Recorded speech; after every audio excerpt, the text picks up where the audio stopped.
Hi, folks. Good morning. My name is Srinivas Khandavalli. I'm the Director of Smart Building Solutions at Microsoft. As part of my role, I own the data integration and device management for IoT devices that are going to go on our Redmond campus at Microsoft. That is a collection of 17 buildings. Prior to this, I was at Intel, where I was a program director for our Smart Buildings program, where I oversaw the IoT smart building implementation of two of our largest greenfield buildings in India. I've also been part of numerous brownfield retrofits. Wanted to welcome you guys today for this webinar. I'm super excited. We have an expert panel with us, lots of experience and diverse experience. Let me start off with some introductions, and then we'll jump into the webinar. First up, Brennan McReynolds, who is the Global Product and Technology Lead for Host, which is CBRE's digital workplace experience platform. This was internally built over the last 5 years by a dedicated team. Host was designed to meet the rapidly growing demand for enhanced employee experience in the workplace for both corporate occupiers and institutional property investors. The Host the Host platform is live today in 8 countries and 200 plus locations. Brennan, congratulations on that feat. That's a pretty impressive number of installations. Next up, we have Francisco Ruiz, who is the Director of IoT for Real Estate and Facilities at Oracle. He's responsible for partnering with global teams to strategize, design, secure, and guide the implementation of enterprise IoT solutions across a 25 million square foot real estate portfolio. That's an enormous challenge and an opportunity. So Francisco, that sounds pretty exciting. He also holds several certifications, a patent for continuous commissioning, and is a member, advisor, and board member to thought-leading CRE tech organizations. And finally, we have Cory Clarke, who has 20 plus years of experience bridging technology and design. He's the VP of products at RXR Labs, and he's leading the product roadmap for technology across the RXR portfolio and developing products for third parties. Previously, Cory was at WeWork, where he had roles leading technology for Powered by We and managing construction technology projects. Like I said, this panel is amazing because of the diverse breadth of their experience, and they also bring in different perspectives. We have the owner-operator perspective, we have a workplace strategy perspective, we have a developer perspective. So I think I'm personally excited to hear what they have to offer in terms of insight for what the digital transformation of the future of workplaces are going to be. Brennan, I'd like to start off by talking about where you see the industry heading. I think CBRE is very unique in the perspective that you get the challenges that corporations are essentially feeding you. Hey, these are challenges, help us out fixing them, right? And given the fact that you work with many corporations across the globe, I think you would have a unique perspective on where the industry is heading. So if you could kind of maybe guide us through in the next 5 minutes, where you see what you're hearing from corporations across the globe, and also what your perspective is on how potentially some of these challenges can be addressed. Yeah. Thanks, Srini, and appreciate everybody joining us today for this discussion. As Srini said, we're in a unique opportunity within CB to not only be building solutions for the industry, but ultimately, have that kind of multi-pronged, faceted approach to sit down with both occupiers and investors and listen to the challenges that they're experiencing in and as we think about the future, kind of post the pandemic. I think holistically, hopefully most of us would agree, this has been a multi-phased approach to understanding, observing, and informing what are the things that are almost now table stakes around education, health, and awareness on the way that individuals, employees, and tenants exist within real estate itself. So I think there's this kind of informed phase that we've all kind of gone through. Now there's this kind of preparation phase of understanding when, how, and how many people can physically go back into the workplace itself. And then lastly, there's just kind of this transformational phase of then what is this new state? What will it look like? And then what are the tools and technologies specific to the panelists that are on this call here to talk about the ways that we're adjusting and creating solutions to accommodate what we think will be, and from a personal point of view, very much more a user-centric driven approach to the way that real estate is used and consumed. And really, ultimately, how do we empower our occupiers and our tenants and ultimately the employee to have and be prepared to make better decisions about how they choose to engage and come into the workplace and then leverage the amenities and services that are available to them. We're also unique within CB that we have a fantastic global research organization that publishes everything we're learning on the company's website. So I encourage everybody to check out the way forward as a part of CBRE's website, because that's really where the details and the research come into play that we all can leverage in order to make sure that we're informed and preparing for this kind of new normal. Fantastic. So that's a great intro. I mean, and by the way, I didn't know about that website. I'm definitely going to check it out post our call here. From a perspective of what are your, top 3 transformational things you talked about? It's almost like, we were in a pre-COVID era. We're in the current COVID era, unfortunately, which is, clearly something that none of us chose to have. And the post-COVID era, right? What is your perspective on, you talked about those transformational changes. Give me your top 2 or 3 things that you perceive. And I understand that some of this might not be, we honestly don't know how the occupier is going to react, right? It's really, it's anyone's guess, but what does CB see from a perspective of, what's going to be transformational, right? Maybe give me 12 months out, right? And hopefully post people starting to trickling back coming into the office space. Yeah, I think there's, as you said, there's kind of 2 foundational layers from my point of view. And as a team that's solely dedicated to understanding, creating, and enhancing either the employee and the tenant experience, we're very kind of experience focused and that of the end user. And then, we partner with our teams that are operating the buildings from a facility and energy sustainability standpoint. So I think holistically, we traditionally manage the building kind of outside in, within a property management, facilities management landscape. Our organization, we're inside out. And as I mentioned earlier, that user-centric approach to really understanding the behaviors, the comfort, the confidence that's needed at a user level to want to engage and come back into the workplace. And how do you begin to gradually walk literally in the hands of the user, them into the building, into the workplace in a way that they feel confident about that process. So I think that from the 2 elements is really the foundational safety and information standpoint of, am I prepared to come in and do I understand what those options are, how I get to engage within the physical environment, and then what is the information I now need to know, like indoor air quality, in order to feel comfortable and confident about coming in day after day. All right, so I think that's the bucket was just setting that context around information that I needed to know to feel comfortable and confident. Second is then engagement and understanding what does engagement mean in order to leverage services and amenities that exist either at an occupier at a landlord level. And Cory and the team at RXR have done some amazing stuff in that regard. But we looked at kind of the moment that the pandemic moved us all back into remote work. We had engagement apps that are open in the market.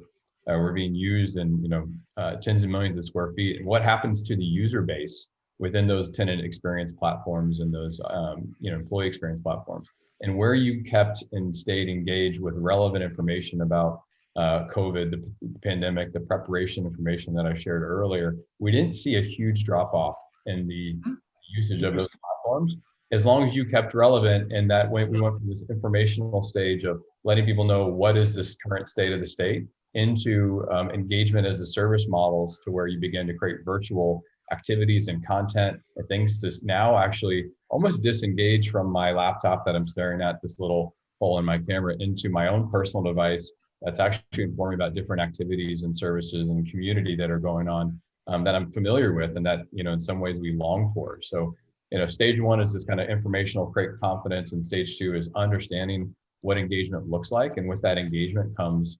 not necessarily adoption of technology. I think that's that follows on naturally, but really this engagement and adoption of wanting to come back into the workplace and engage safely with others and the world around us. So those are the kind of two stages at which we've been thinking about it within Host, and how we'll continue to drive forward.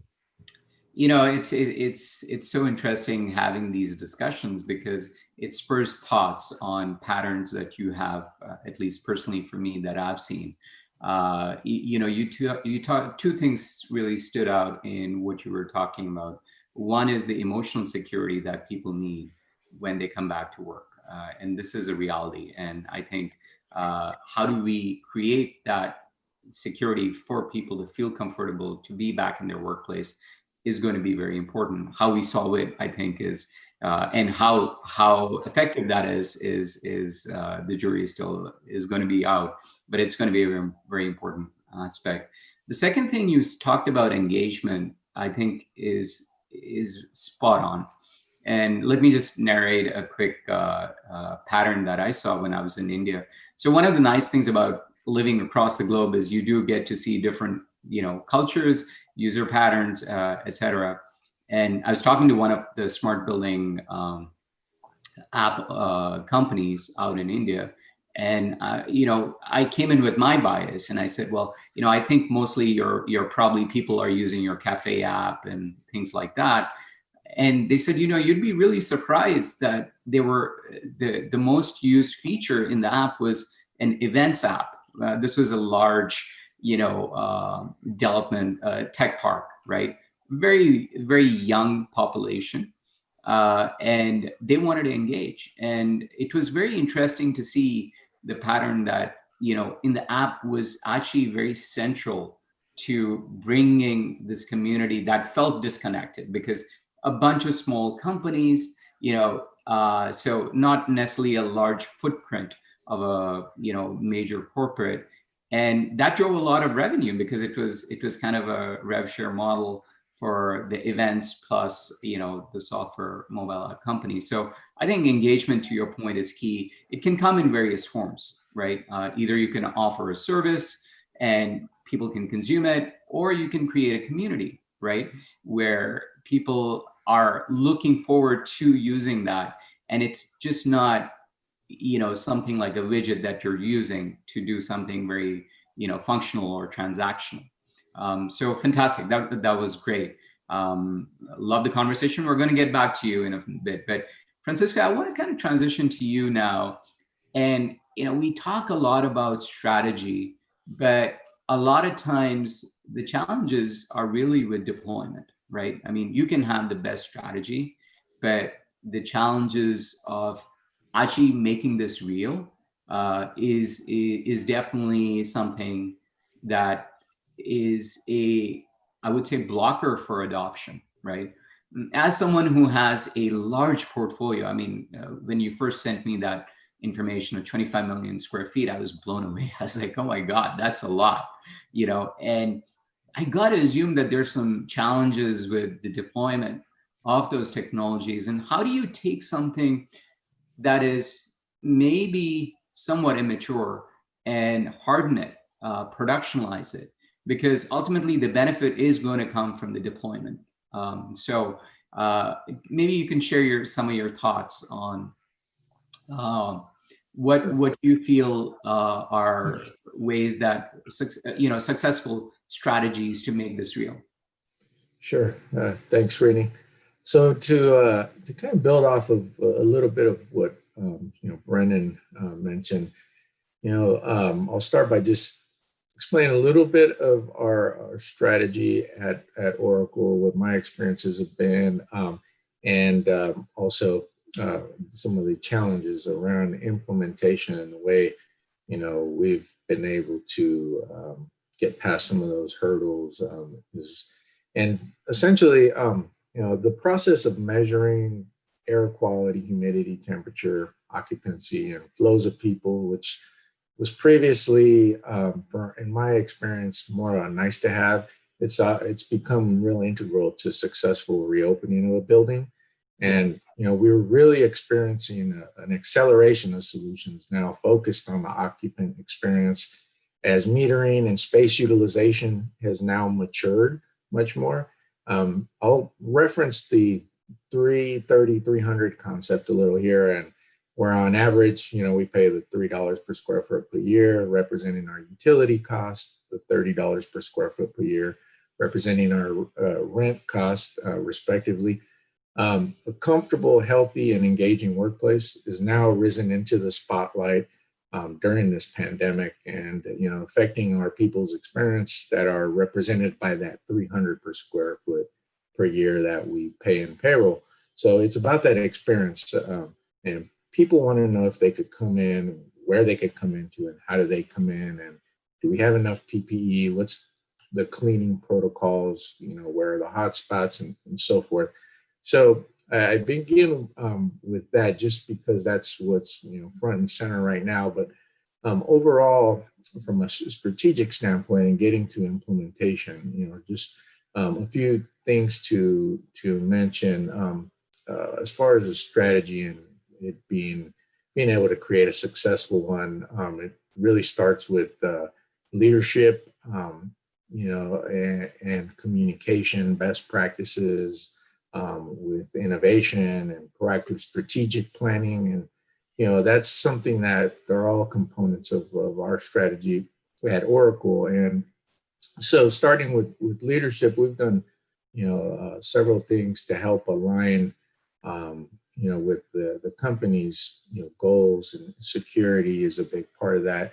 What we've done is made sure to incorporate the various technologies, processes to implement, as well as the people that are involved in this. So we have a bit of a unique scenario at Oracle where we have a global staff that's on the real estate and facilities side that works specifically to support our deployment of these technologies on the IoT side. And we work very closely with our IT, information security teams, legal, everyone under, the Oracle umbrella to ensure that we're getting the best total cost of ownership with various solutions. And a big part of that is ensuring that we're supporting our sustainability.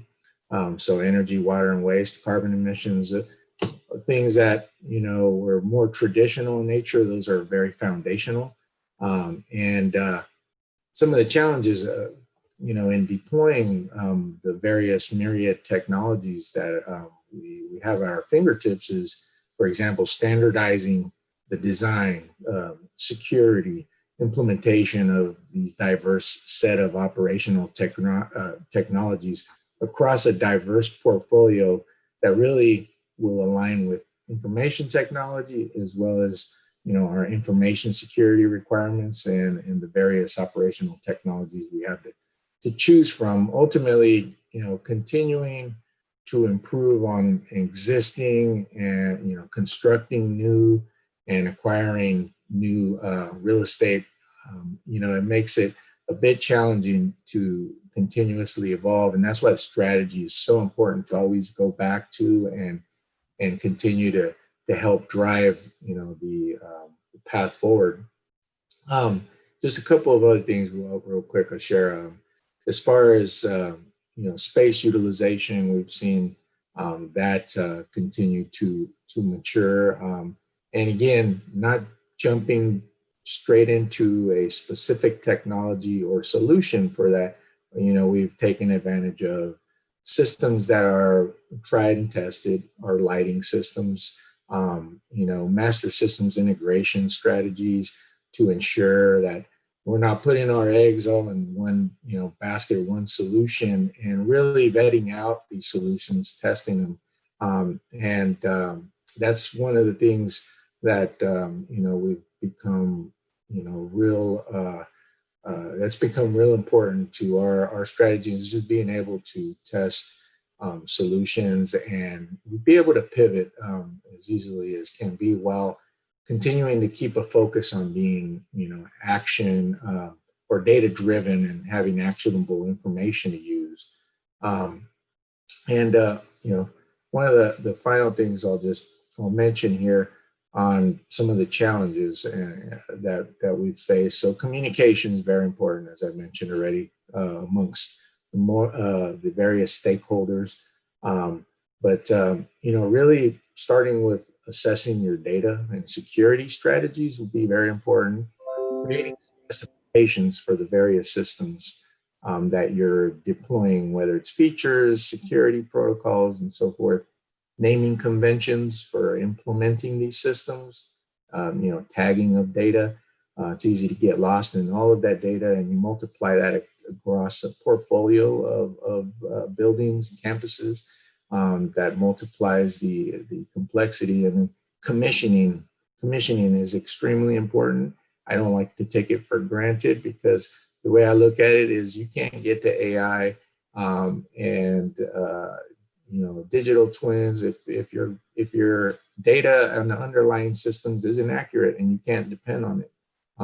So I really put a lot of emphasis on that, and creating the standard operating procedures to really support current deployments and the overall life cycle of projects, whether they're retrofits or new construction.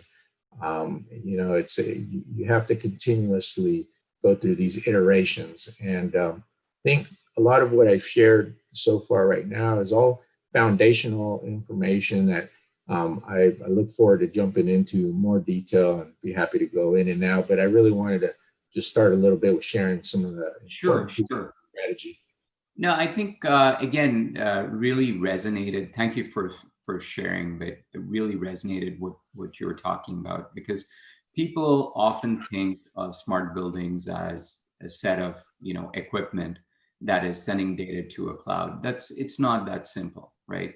You should have a good network strategy. You should have a good security strategy. You should have, ideally someone pulling it all together, because honestly, the whole is much more than just the sum of the parts, right? Because if you have an MSI, and once you start having these analytics that basically transcend and cross multiple building subsystems, you can have a very interesting insights that can add a lot of business value. I think it's, you hit the, really high points of what is critical in order to have a successful implementation. So thank you so much for that. I want to quickly transition over to Cory.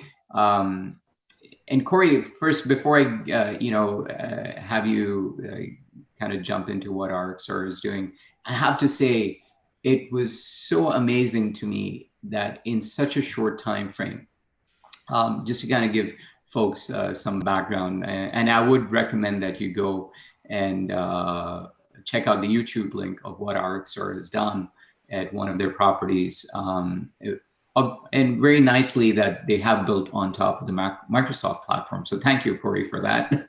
But it's impressive, because people typically see this as a long journey. And yes, it is a long journey, but you can have business value derivation in a short time. And what is super impressive is you guys just didn't do one thing, right? But you did a multitude of things, right? You had, clash detection. You had, things like, hey, what is my indoor air quality?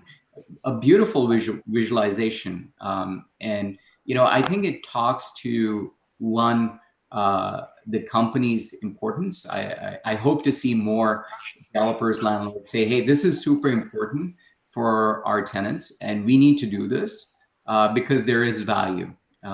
Before we I definitely would love for you to talk about that implementation, but I also want to get your perspective on how you believe COVID is changing org structures within corporations, right? And the corporations that reside in your properties, and how will tenants really view these technologies that are being deployed? I mean, maybe kind of walk us through that, and then we'll circle back as a group on some of the things that we've already talked about and get some cross perspective. So over to you.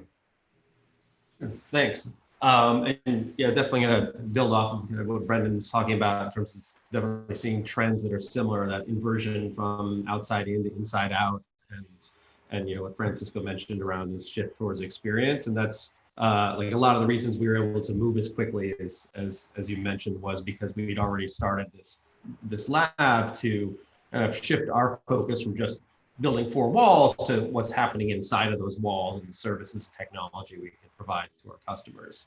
I think we have a unique perspective on a lot of the changes happening through COVID because we are owner operators. We have retail, multifamily, and office. So we're seeing it from all perspectives, but also we're one of the bigger owner operators in New York with 20 billion in assets and over 26 million square feet of office space. So, we have around 1,000 customers that we've talked to, and they've all been, because we had the big surge in earlier on, kind of experienced COVID earlier, and also started re-officing and re-entering. So we've been able to kind of watch how that's shifting people as they come back into the space. And one thing we've noted is really COVID has accelerated a lot of the transformations that were happening very slowly in the background. We saw it with even just shopping and retail, where people were doing online shopping. It was a slow shift from in-person, and then the doors got shut. Everyone had to shop online, and it jumped us forward 5-10 years in terms of that journey. And I think on the commercial real estate side, it's done the same thing, where we'd seen this trend where there was a shift from looking at the office space as a cost center and kind of being looked at through operational lenses to being an employee relations tool and seeing it through an experience and people lens. And that's really changed our customer in that shift has accelerated. And we were talking to heads of real estate before. Now we're talking to a head of HR. And even we've seen within organizations that some companies are now moving real estate even under HR, that it's seen as just an amenity or another vehicle for improving the employee experience. And I definitely see that change kind of accelerating, and it's even gotten down to like changing the way that we're thinking of our IoT strategy and our use cases. So we have occupancy sensors in our spaces. We were using those to figure out room utilization, whether it was being used efficiently, whether we had the right size room, enough rooms. We've now changed that. We have the exact same hardware, but using that for social distancing monitoring and looking at collaboration. So we can see how many interactions have happened in the space. I know in our space alone, we had in the last 2 weeks, like 2,000 interactions between people. And then those interactions have all been on average like 7 feet. So we know people are interacting. We know they're starting to collaborate, but we're, able to kind of look at that and evaluate space on how effective it is for that. Because that's why people are coming back. We want them to interact, talk to each other in a safe manner. So it's the same tech, but just the use cases have shifted from that efficiency operation, the 3 and the 30 that Francisco mentioned, to the 300. And then the other kind of parallel shift we've seen is just the office space has changed from being effectively a monopoly to open market. It was a monopoly before, like you came to work, you only had one choice. You had to go to your office. Maybe you had a pretense of choice where it was like activity-based working where you could pick your desk, but you still had to go to your office. COVID blew that up. Now people know you can work effectively from anywhere. So it's no longer just about making people feel safe to come back, but you need a reason to come back to the office. They could work from home, they can work from a third place, they can work from a cafe, or they can work in the office. So like, how do you draw people in? And a lot of the conversations we've been having with customers is around that piece and what Brennan was talking about, and the kind of that experience of the office and giving people a real motivation to come into the space. And we've even seen the IoT strategy shift in that way, where like HR now has a stake in IoT. We, at least our HR department, before COVID, there was kind of novelty things around like organizational network analysis, looking at, how siloed your organization was, how many one-on-ones were happening, how many, different departments are interacting with other departments. Now that's a necessity in the form of contact tracing. And so, a lot of our tenants are adopting either hardware or software to do contact tracing and know how many people are interacting with each other, how much, so that they can do a contact trace if necessary. But now that's laid the infrastructure for all the kind of nice to haves of knowing how well your teams are collaborating, how much they're working together face to face. Through digital signals, we can figure out how much they're collaborating digitally. And it's really, kind of brought a new set of tools to the HR team to like evaluate the effectiveness of workplace. Yeah, no, this is phenomenal. Again, it's about the insights that we glean from conversations, right? And what you talked about, and I think all three panelists have talked about experiences being the key. And we are moving away. The metrics. What is interesting about this is the metrics are going to change, and the challenge for vendors is, hey, how do I get good data? Like, for example, let's take collaboration, right? How can you predict whether collaboration is actually happening or not, right? There's going to be a lot of intelligence required at the edge in order to do that. And it will force the vendors to kind of take their existing hardware and really build on that software layer, right? Because and it's going to force them. I think a great play even for an AI ML story, right? I've heard of a company that's even looking at telling ergonomic based suggestions and things like that. So things are evolving, and the shift away from, hey, just let's optimize an asset, to let's make this an extremely compelling, engaging workspace where people want to come, because honestly, now the standard or the benchmark is working from home, right? What can we give workers to come into office space and have a better experience than what they were having at home, right?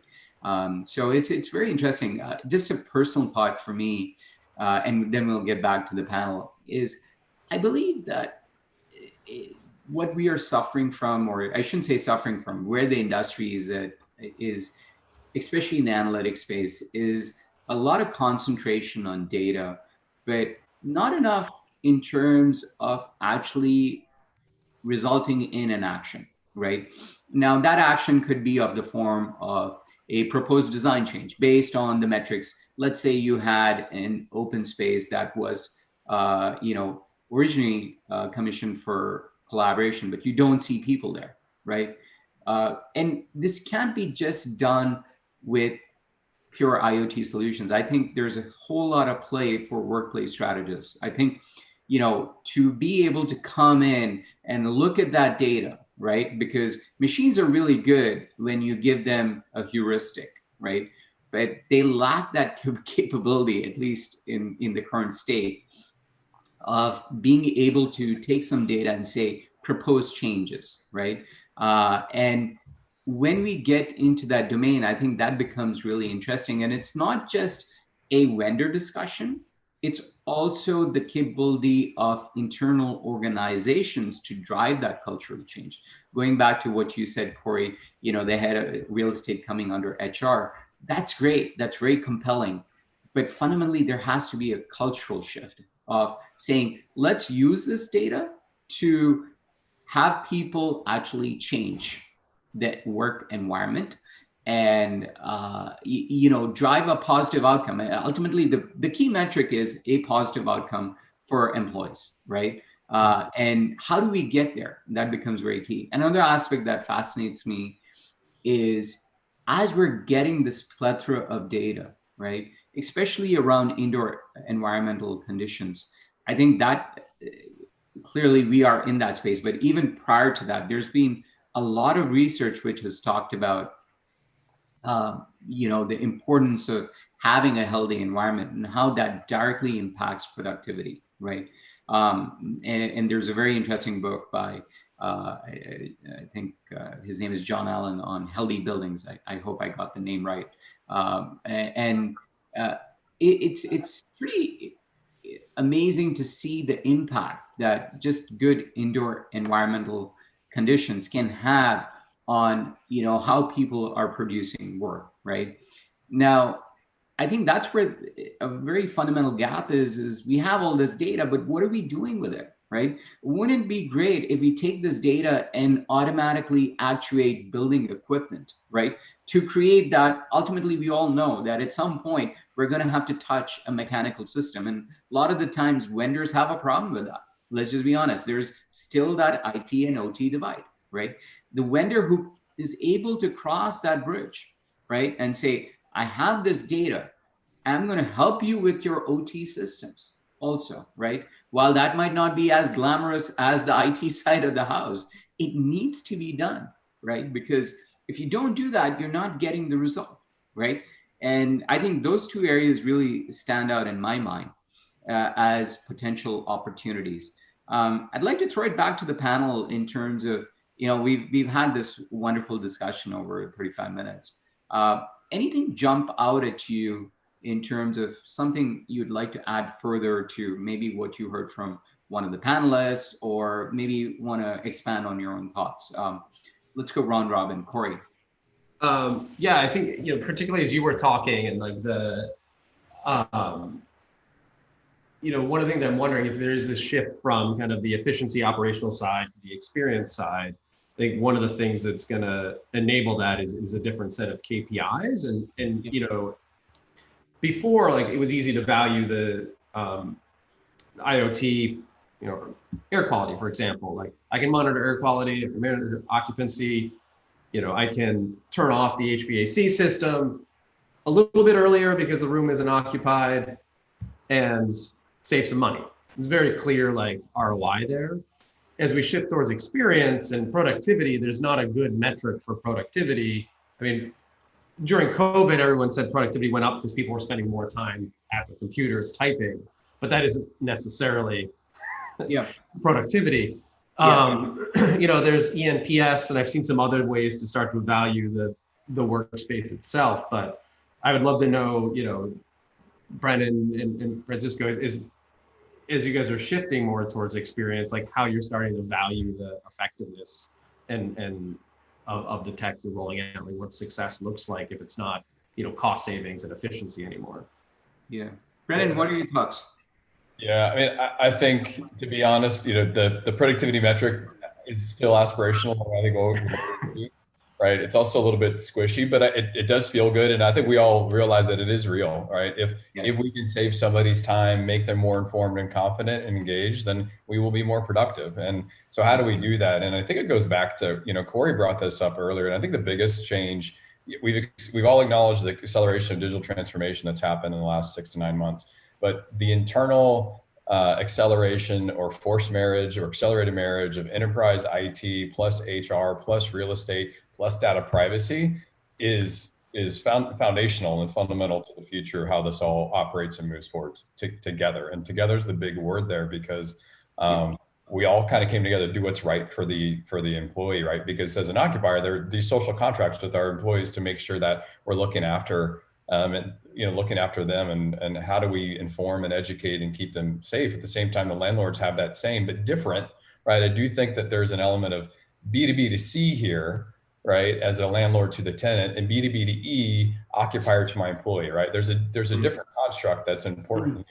And how and what we can do in those separate environments do have to be treated a little bit differently, because you have a different level of privacy that you have to acknowledge within the enterprise environment. You have a different level of security and authentication that needs to happen. And as you begin to think about the data that's being consumed and then displayed, and then as we empower our employees to understand the role of indoor air quality, you are then opening up another conversation to say, well, then now that we're on a yellow level because of this certain room, what does that mean from a liability standpoint? I mean, the more we inform, the more obligation we have to make sure that we're on top of that. And that obligation is going to come with a programmatic element that can connect, IT, HR, and real estate continuously to make sure that we're doing the right thing, for both sides of that coin. So I think that's the biggest thing here is we're beginning to see, emerging, digital transformation orgs that sit and connect all those different elements of the enterprise to make sure that the right solutions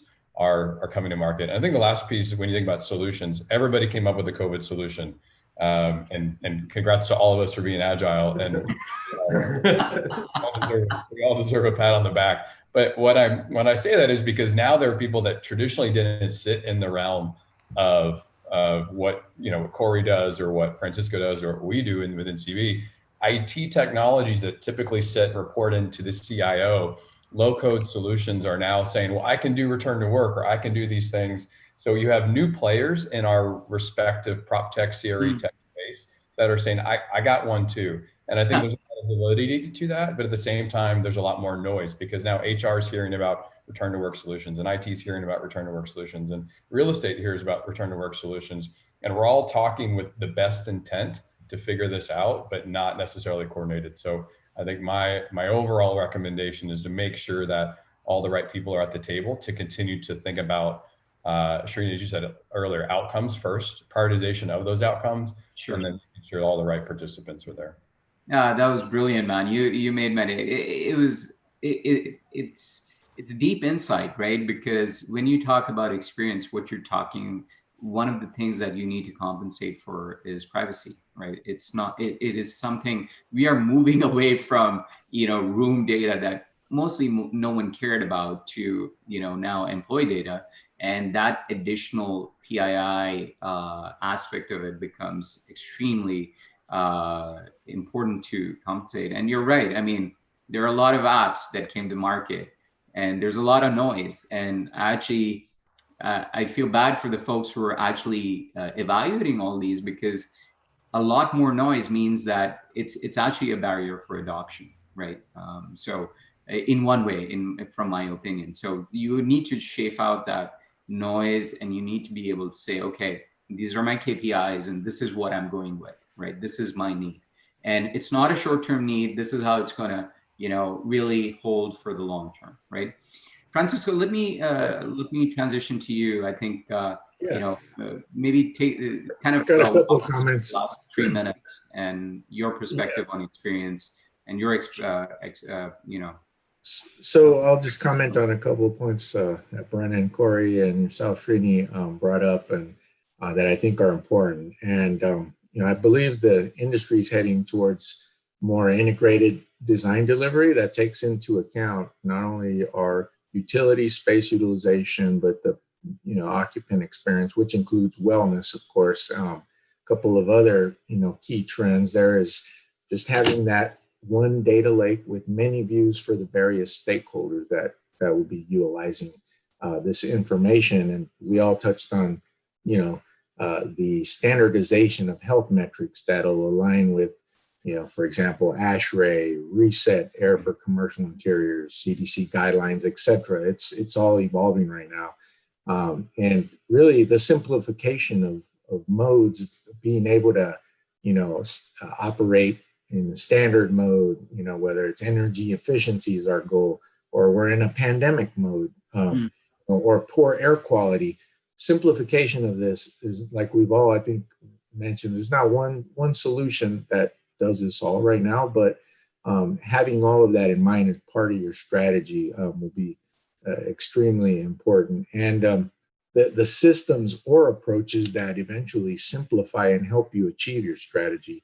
Again, whether it's one technology, if it's an MSI approach that's bringing it all together, ultimately that increased transparency, I think, is extremely important. And that leads me to the last point, which I think is very important, and Brennan touched on this as well as you, Srini, around data privacy. And so as we ask ourselves as CRE professionals, how do we successfully return to the office with all these new concerns around COVID-19 guidelines that continue to change? And of course, they are continuously tested also by Mother Nature. When we got fires and bad air quality, kind of makes you rethink a lot of these initial strategies that were being thrown out around fresh air intake and so forth. But one answer is information transparency to help build that trust in operations for two reasons. One, obviously the pandemic has highlighted the importance of developing, operating, and maintaining healthy buildings. I don't think I need to mention all of the the benefits of doing so, whether you're an owner or a developer, whatever the case may be, or the end occupant with good air quality. But second, and the final thing I'll mention is the importance of ethical data access and transparency really can't be understated, and is critical to building the trusting relationship between the employee and the employer. So the threshold will be when the employee, opts in and gives access to data that was previously considered private, in the recognition that they're receiving greater benefits, convenience, and transparency about the way their employer is operating as a company. And I think ultimately that's going to help us return to the office, and also shift the focal areas that maybe were barriers before to implementation of technologies due to privacy concerns. That's my thinking on it. Wow, that's a great summary, man. I think something that really resonated, at least to me, is what you said about the ease of deployment, right? And wouldn't it be great on a day that has bad outdoor air quality if you just had a way to basically set all your building systems, inform employees, and take the strategies required in one place, and so yeah, I totally agree with that. Folks, we are at time. I want to thank you so much, all three of you. And the conversation was extremely eye-opening, and I got to know a little bit more about what your companies are doing, and which is really telling me that change is happening at a very fast pace. It's an exciting time to be in the industry, and it's incumbent on us to bring out these proof points, bring out these reference architectures that can be shared across the industry to spur adoption. So I want to thank you all again. Aaron, back to you. Thank you, Srini, Cory, Brennan, Francisco. We'll talk to you guys all soon.